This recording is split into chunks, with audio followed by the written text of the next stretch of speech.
7 মাসে আপনারা যে আপনাদের অযোগ্যতার পরিচয় দিয়েছেন, এটি আর আমরা দেখতে চাই না। আমরা চাই আপনার স্বরাষ্ট্র উপদেষ্টা সহ যে সকল অযোগ্য উপদেষ্টা রয়েছে তাদেরকে সরিয়ে আসতে পারে। যেটা আমরা চাই নাই সেইটা আবার ফিরে আসছে। আমরা মনে করি আমরা এখনো মাঠে আছি এবং এদেশের প্রগতিশীল ছাত্র সংগঠন, যুব সংগঠন সহ প্রগতিশীল রাজনৈতিক দলগুলো মাঠে আছে, আন্দোলন আছে। আমরা মনে করি এই অবস্থা যদি চলতে থাকে আগামীতে এই সরকারের বিরুদ্ধে আমরা তীব্র আন্দোলন গড়ে তুলব। এবং বাংলাদেশ জাসদের ছাত্র সংগঠন ছাত্রলীগ বিসিএল সংগ্রামী সভাপতি ছাত্রনেতা গৌতম শীল। ধন্যবাদ। আজকের এই কর্মসূচিতে উপস্থিত ছাত্র নেতৃবৃন্দ, উপস্থিত সাংবাদিক ভাইয়েরা, আপনারা জানেন আমরা দীর্ঘ সময় ধরে ফ্যাসিস্ট হাসিনার বিরুদ্ধে লড়াই করে একটি সময়ে জুলাই আগস্ট অভ্যুত্থানের মধ্য দিয়ে ফ্যাসিস্ট হাসিনাকে পরাজিত করতে আমরা সক্ষম হয়েছি। কিন্তু আমরা স্পষ্ট করে লক্ষ্য করেছি আমরা যে কারণে এই অগণতান্ত্রিক ফ্যাসিস্ট হাসিনা সরকারকে বিতাড়িত করেছিলাম, সেই একই কায়দায় আজকেও সারা দেশে অন্যায়, নির্যাতন, নিপীড়ন, ধর্ষণ, হত্যা, মব সৃষ্টি হয়েছে। মবের নামে, মব জাস্টিসের নামে সারা দেশে লুটতরাজ চলছে, হত্যা চলছে। প্রিয় সাংবাদিক ভাইয়েরা, আমরা লক্ষ্য করেছি এই সরকারের স্বরাষ্ট্র উপদেষ্টা এই মবের বিরুদ্ধে কোন ধরনের ব্যবস্থা নিতে পারেননি। তিনি বেশ কিছুদিন ডেভিল হান্ট পরিচালনা করেছেন, সেটির মধ্য দিয়েও তিনি মবের বিরুদ্ধে কোনো ব্যবস্থা নিতে পারেননি। বরং আমরা লক্ষ্য করেছি ফ্যাসিস্ট আওয়ামী লীগের সময়ে যে সকল দুষ্কৃতিকারী ব্যবসায়ীরা, মতলববাজরা ধর্ষণ, হত্যা, নির্যাতন, নিপীড়ন, লুটতরাজ, দখলদারিত্বের সাথে জড়িত ছিল, তাদেরও কোনো বিচার হচ্ছে না, তাদেরকে গ্রেপ্তার করা হচ্ছে না। যারা 24 সালের নির্বাচনে অংশগ্রহণ করেছিল সেই সকল ব্যবসায়ীকে ওদেরকে ঘুরিয়ে বেড়াচ্ছে। যারা জুলাই অভ্যুত্থানের বিরুদ্ধে ব্যবসায়ীদের সংগঠিত করেছিল সেই সকল ব্যবসায়ীদেরকেও আমরা দেখছি এই সরকারের আশেপাশে রয়েছে, এনসিপির আশেপাশে রয়েছে। এবং এটিও জনমনে আশঙ্কা দেখা দিয়েছে এই সকল অসাধু ব্যবসায়ীদের কাছ থেকে তারা আর্থিক সুবিধা নিয়ে এদেরকেও অনৈতিক ব্যবসা করবার সুযোগ তৈরি করে দিয়েছে। এবং বিপরীতে সারা দেশে সাধারণ মানুষের জানমালের নিরাপত্তা হুমকির মধ্যে পড়ে গিয়েছে। তাই আমরা সরকারকে স্পষ্ট করে বলতে চাই, 7 মাসে আপনারা যে আপনাদের অযোগ্যতার পরিচয় দিয়েছেন, এটি আর আমরা দেখতে চাই না। আমরা চাই আপনার স্বরাষ্ট্র উপদেষ্টা সহ যে সকল অযোগ্য উপদেষ্টা রয়েছে তাদেরকে সরিয়ে, শাসনে যে সকল অযোগ্য কর্মকর্তা রয়েছে তাদেরকে সরিয়ে দিয়ে নৈরাজ্য বন্ধ করে একটি জাতীয় সংসদ নির্বাচনের মধ্য দিয়ে আপনি বিদায় নেন।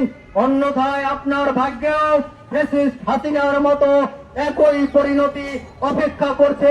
আমি আমার বক্তব্য আর দীর্ঘায়িত না করে হত্যা বিচারের দাবিতে পূর্ব নির্ধারিত কর্মসূচির অংশ হিসেবে আজকের এই কর্মসূচির সহযোগিত সভাপতি, উপস্থিত সাংবাদিক এবং যারা শুনছেন সকলকে আমার সংগঠন বাংলাদেশ যুব ইউনিয়ন কেন্দ্রীয় কমিটির পক্ষ থেকে বিপ্লবী শুভেচ্ছা।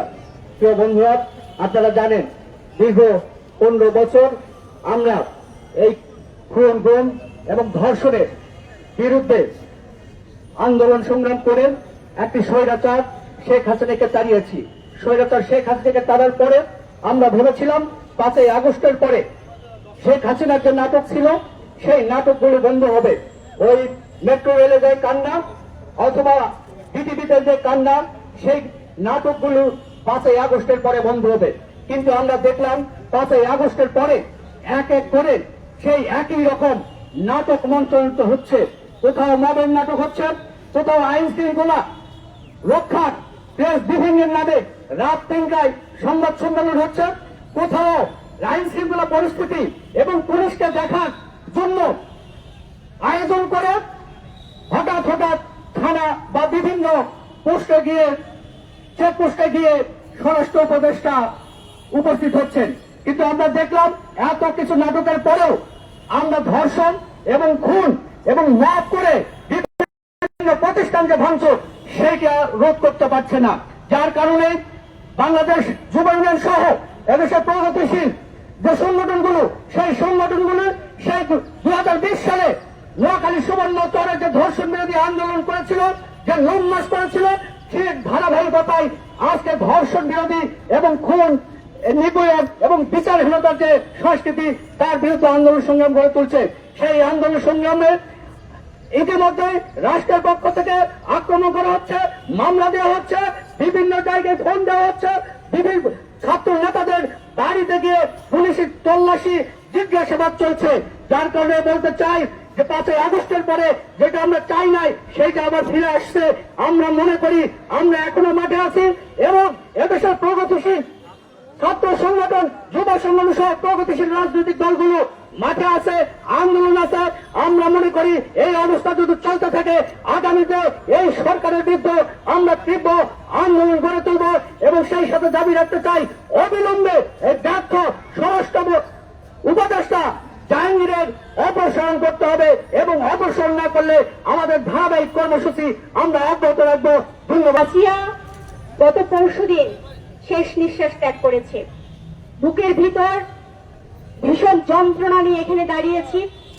আছিয়া নির্যাতিত মানুষের প্রতীক আজকে সারা বাংলাদেশে অসংখ্য নারী, অসংখ্য শিশু, অসংখ্য মানুষ নির্যাতনের শিকার হচ্ছে, শিশুরা হত্যার শিকার হচ্ছে। সেই রকম একটি সময়ে আমরা এখানে দাঁড়িয়েছি।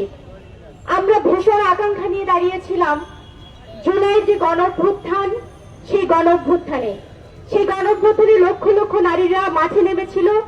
একটাই লক্ষ্য ছিল বৈষম্যহীন একটা যে পথ চলা, নারীর পথ চলাকে সহজ করা এবং নারীর উপর যত ধরনের বৈষম্য আছে সেই সামাজিক বৈষম্যকে বিলোপ করা, শিক্ষা ব্যবস্থার বৈষম্যকে বিলোপ করা। এই আকাঙ্ক্ষা থেকেই কিন্তু নারীরা সেদিন পথে নেমেছিল এবং এই গণঅভ্যুত্থানকে সফল করার জন্য এই নারীদের ভূমিকাই ছিল সবচেয়ে অগ্রগণ্য ভূমিকা। কিন্তু আমরা দুঃখের সাথে লক্ষ্য করছি 5 তারিখের পরে আমাদের সেই নারীদের উপরে যেন খড়খস্ত বেশি। একটা মহল আমার ওনার ঠিক আছে কিনা, ঠিক মতো হাঁটছে কিনা, কি খেতে পারবো, কেমন করে চলবো, সমস্ত কিছুই যেন ওনারা নির্ধারণ করে দিতে চান। অর্থাৎ মানুষ হিসেবে গণ্য করতে চান না, মনে হয় কোনো জড়োয়া বস্তু অথবা পণ্য হিসেবে তারা দেখতে চান নারীকে। সেই দৃষ্টিভঙ্গির বিরুদ্ধে আমরা এখানে দাঁড়িয়েছি। আমরা দাঁড়িয়েছি রাষ্ট্র নামে যে দানব, বারে বারে 53 বছরে জনগণ তার বুকের রক্ত দিয়ে শাসকদের বিরুদ্ধে ন্যায্যতার জন্য দাঁড়িয়েছে, জীবন বলি দিয়েছে, আর শাসকরা সেই ন্যায্যতার দাবিকে ধূলিসাৎ করতে তারা মরিয়া হয়েছে। আমরা দেখেছি যে কিভাবে করে আমাদের এই দেশে তনুকে ক্যান্টনমেন্টের মধ্যে ধর্ষণ করে হত্যা করা হয়েছে, সেই হত্যার বিচার হয়নি। আমরা দেখেছি ধনাঢ্যের ছেলে ওই আন্ধের, তার দ্বারা মুনিয়াকে কিভাবে করে ভুক্তভোগী করে তাকে হত্যা করা হয়েছে, সেই হত্যাকাণ্ডের বিচার হয়নি। আমরা দেখেছি আমাদের নুসরাত, আমাদের বোন, সেই নুসরাতকে কিভাবে করে জ্বালিয়ে পুড়িয়ে মেরে ফেলা হয়েছে, সেই হত্যাকাণ্ডের আমরা বিচার পাইনি। এইরকম করতে করতে অসংখ্য নজির, গবেষণা বলছে প্রতি 10 মিনিটে নাকি একটি ধর্ষণের ঘটনা ঘটে। আমরা হতবাক হয়ে যাই। এই জন্যই কি আমরা নারীরা নেমেছিলাম, রাজপথে জীবন দিয়েছি? আমাদের বোনেরা কি সেই দিন হল থেকে গভীর রাতে বেরিয়ে এসেছিল এই কারণে? আমরা বলতে চাই যে গণঅভ্যুত্থানের যে আকাঙ্ক্ষা, যে মুক্তির আকাঙ্ক্ষা নিয়ে নারীরা বেরিয়ে এসেছিল, সেই মুক্তির আকাঙ্ক্ষা যখন ধূলিসাৎ হয় তখনও কিন্তু আবার নারীরা বের হয়ে এসেছে প্রত্যেকটি হল থেকে। যখন আসিয়াকে এরকম দানবিক ভাবে তাকে যখন ধর্ষণের পরে হত্যা চেষ্টা করা হয়েছিল, সংগ্রামী বন্ধুগণ, আমরা বলতে চাই শাসক যায় শাসক আসে, চেহারা বদলায় না। আমরা বলতে চাই সেই চেহারার বদল চাই। আমাদের দেশে আর যেন একটি নারী, একটি শিশু আর কখনোই কোনো এই ধরনের দানবীয় হত্যাকাণ্ড, ধর্ষণ, খুনের শিকার না হয়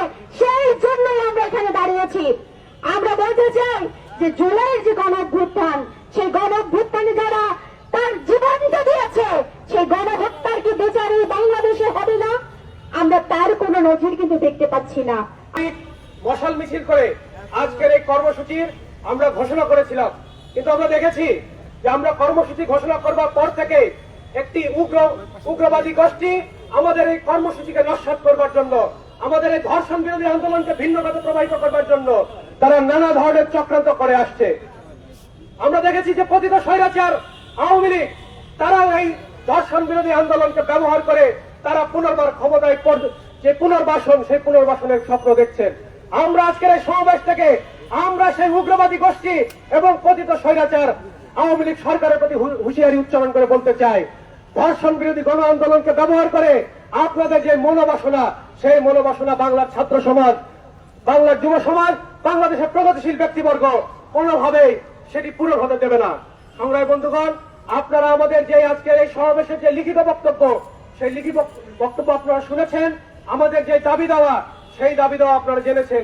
গত 7 মাসই নয়, আমরা সেই আওয়ামী লীগ সরকার সহ বিগত সময়েও সেই হত্যা ধর্ষণের যে বিচার, যে ধর্ষণের ঘটনা ঘটেছে, যে হত্যার ঘটনা ঘটেছে, গুমের ঘটনা ঘটেছে, সেইগুলোর আমরা সুষ্ঠু বিচার চাই। আজকের এই সমাবেশ থেকে আমরা সকল হত্যাকাণ্ড, ধর্ষণ, নিপীড়নের বিচার আমরা দাবি করছি। সাগররুনি হত্যাকাণ্ডের বিচার এখনো পর্যন্ত আমরা পাই নাই। বারংবার সেই চার্জশিট, সেই চার্জশিট জমা দেওয়ার তারিখ পিছিয়েছে, কিন্তু ন্যায় বিচার এখনো পর্যন্ত প্রতিষ্ঠা হয় নাই। আমরা দেখেছি যে ক্যান্টনমেন্টে তনুকে হত্যা করা হয়েছে। আপনারা ছাত্র ইউনিয়নের সাবেক নেতা, তাকে ধর্ষণ করে হত্যা করেছিল ছাত্রলীগের নেতারা, সেই তেজগাঁও কলেজের সভাপতি রবিন, সেই ঘটনার বিচারও আমরা এখনো পর্যন্ত পাই নাই।